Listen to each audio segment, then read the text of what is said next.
सगळ्यांना hi hello नमस्कार. श्री स्वामी समर्थ. माझ्या गोड ताईंना आज मी बटाट्याचे पकोडे करणार आहे, ते शेअर करणार आहे. तर चला म्हटलं ताईंसोबत शेअर करूया.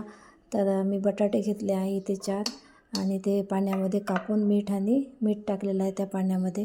आणि इथे बेसन, मीठ आणि त्याच्यामध्ये थोडा सोडा खाण्याचा टाकलेला आहे इथे. आणि इथे काढायला टिश्यू पेपर प्लेट घेतलेली आहे. आणि इथे कढई पण ठेवली आहे तेलाची तापायला गॅस सुरू करून. आणि आता बघा बटाट्याचे पकोडे कसे करते मी. चला म्हटलं आज आपण आपल्या मैत्रिणींना पण दाखवूया आणि त्यांच्यासोबत काही पण असलं तरी शेअर करूया.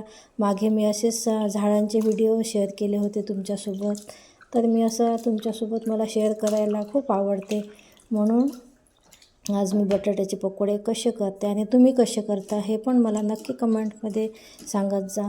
आणि माझं नाव हर्षलता भटकर आहे. तर या नावाने सर्च केलं की येऊन जाते. आणि बेसनमध्ये मी असे बटाटे कापलेले होते पाण्यामध्ये ते टाकत आहे. आणि अशा प्रकारे मिठाच्या पाण्यामध्ये मी ते आधीच कापून ठेवलेले होते, कारण की ते काळे पडतात नंतर. म्हणून असं मिठाच्या पाण्यामध्ये टाकले की त्याला एक टेस्ट पण येते खाताना आपल्याला. तर आता बघा कसे बनते माझे पकोडे. तर तुमच्यासोबत शेअर करत आहे. आणि मला असं मैत्रिणींसोबत शेअर करायला खूप आवडते. आणि मिरच्या पण कापून घेतल्या होत्या मी हिरव्या, छान तिखट आहे. आता ही कोथिंबीर टाकत आहे याच्यामध्ये. मिरच्या बारीक कापलेल्या आहे त्या टाकल्या आणि कोथिंबीर पण टाकली ह्याच्यामध्ये. बघा छान वाटते ना, हिरवं पिवळं रंगीत छान वाटते. असं मिक्स करून घ्यायचं आधी. आणि तिकडे मी बाजूला गॅसवर तेलाची कढई पण ठेवलेली आहे. कमी याच्यावर ते गरम होत राहते तेल. आणि पकोड्याला कसं एक गरम तेल पाहिजे तळायला, त्याने असं छान तळलं जाते, क्रिस्पी बनते पकोडे आपले. तर असं छान मिक्स करून घ्यायचं ते छान.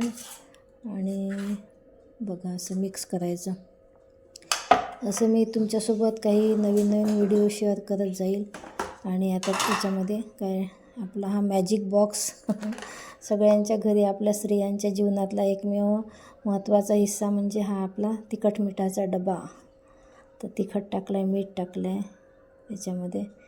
आपल्या आवडीप्रमाणे टाकायचं. माझा ते असा अंदाज नसतो, मी माझ्या आवडीप्रमाणे टाकते. की एक मला ते अंदाज आलेलाच आहे किती पाहिजे काय, असं मी टाकत असते.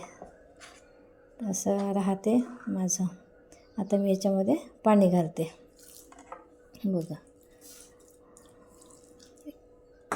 पाणी टाकलं, छान असं एकसारखं करून घ्यायचं त्याला. तर मी असं काहीतरी करत राहते घरी. मागे पण सांगितलं तुम्हाला, आपल्याला जे आवडते ते आपण करायचं. त्याने आपलं कसं मन छान राहते, गुंतून राहते. आणि मैत्रिणींसोबत मला नेहमीच आवडते शेअर करायला कुठल्या गोष्टी, फिरायला वगैरे. तर मी असे तुमच्यासोबत कुठल्या पण गोष्टी असो, व्हिडिओज असो, मी शेअर करते.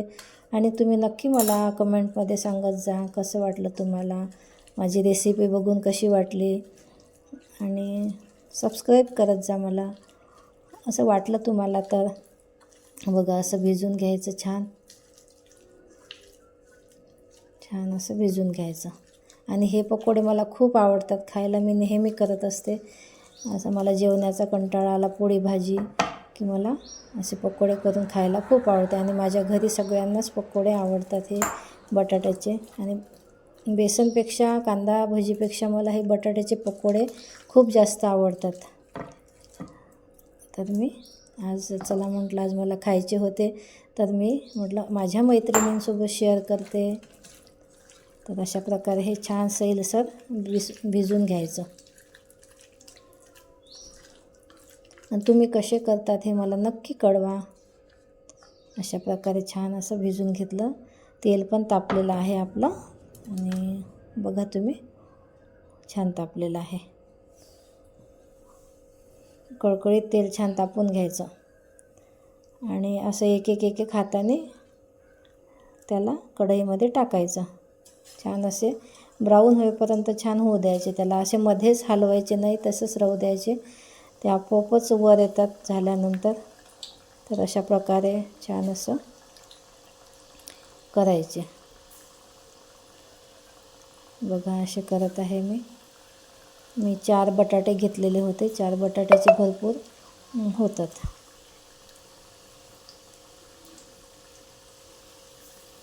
तर असे पकोडे करून घ्यायचे. सर्व जे पाहिजे आपल्याला तेवढे टाकून घ्यायचे छान. आणि छान असे ब्राऊन होऊ द्यायचे त्याला. अगदीच असे मध्येच हलवायचे नाही, कारण ते मध्येच आपण चम्मच टाकला त्याच्यामध्ये तर ते त्याचं बेसन निघून जाते आणि चिपकतात ते कढईला मग. तर बघू शकता तुम्ही किती छान झाले आहे ते. आणि खूप छान लागते हे खायला सॉससोबत किंवा शेजवान चटणीसोबत वगैरे छान. आणखी जास्त कोथिंबीर जरी टाकली ना छान लागतात. कोथिंबीर टाकली होती छान, मी थोडीच होती माझ्याकडे, तेवढीच टाकली मग मी. असे छान ब्राऊन करून घ्यायचे. त्याला बेसनचं असं लेयर येते, छान वाटतात ते. छान असे ब्राऊन करून घ्यायचे आणि कडक होतात ते कडक होऊ द्यायचे छान त्याला. अशा प्रकारे छान अगदी सुटून जातात ते कढईमध्ये तेलामध्येच. नंतर चम्मचने वर खाली करून घ्यायचे छान. आणि ब्राऊन होतपर्यंत काढायचेच नाही. अशा प्रकारे छान. आणि असं हे काहीतरी आपण करत राहायचं आपल्या घरामध्ये. असं मी करते आहे. मी काही नवीन केलं की नक्की तुम्हाला तुमच्यासोबत शेअर करते, तुम्हाला दाखवण्याचा प्रयत्न करते.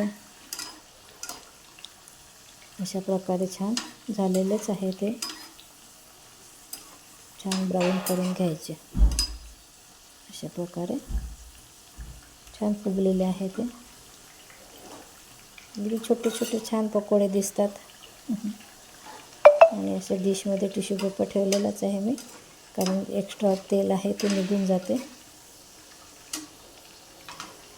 तुम्ही पण करत जा. आपल्या आवडीनिवडी आपल्याला जपायला पाहिजे. अशा प्रकारे टिश्यू पेपरवरती काढून घ्यायचे. बघा किती छान झाले आहे. मी असे माझे छोटे मोठे छंद जोपासत असते.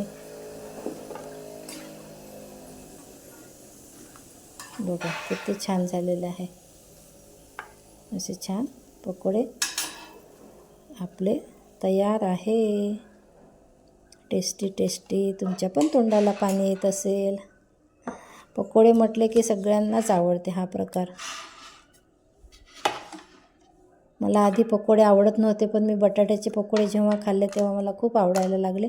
आणि असे डिशमध्ये गरमागरम काढून घ्यायचे आणि चटणी किंवा सॉससोबत आपलं खायचे, छान वाटते.